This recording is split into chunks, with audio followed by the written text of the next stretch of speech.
Here is a quick video on how to set up your Netgear EX3700 Range Extender device with Ethernet cable using mywifiext.local wizard. So without wasting any time, let's dive into the video. The first thing that you will need to do is take out your range extender from the box and plug it into an AC vault outlet. Wait till the extender is successfully booted up and the light on the extender becomes solid green from amber. Connect range extender and Netgear router with each other using an Ethernet cable. Make sure that your extender and router are in the same room during the setup process. Once it's turned solid green, we can now head toward our laptop and begin configuring our Netgear Range Extender EX3700. You can use any browser you like, such as Internet Explorer, Chrome, Safari, Opera Mini.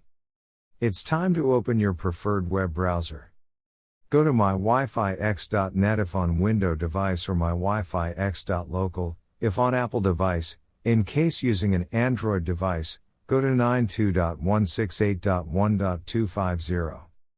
A screen appears in front of you, and now click on the new extender setup that leads you to a new page, where you will need to create a new account in order to install your extender, and this page is called the Netgear Genie Smart Wizard. Now fill in all the necessary details, such as a valid email address, password. And once you are done, click on the next button. Now you had two choices, as you can either set up your range extender device as a range extender or as an access point.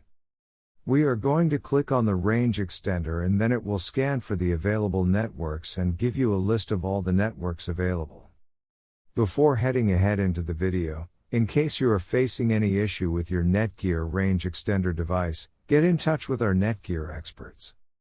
Click on the network that you wish to extend. In my case, it's Netgear router, and then it would ask you for the password of your network, and all you will need to do is fill in the password of your existing network. And click on the next.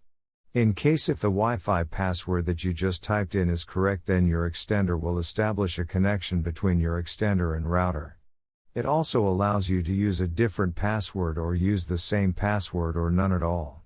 If you choose none at all, then anyone will be able to connect with your Netgear extender. I am gonna choose a new password.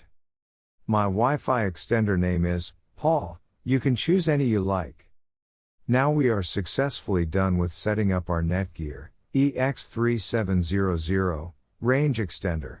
Now go to our taskbar and connect to our newly set up Paul Range Extender. And open up our browser, and Google appeared, which means our extended network is working. Thanks for watching, and don't forget to smash that like button and hit the subscribe button so that you don't miss any of our videos, and in case face any problem, get in touch with the experts.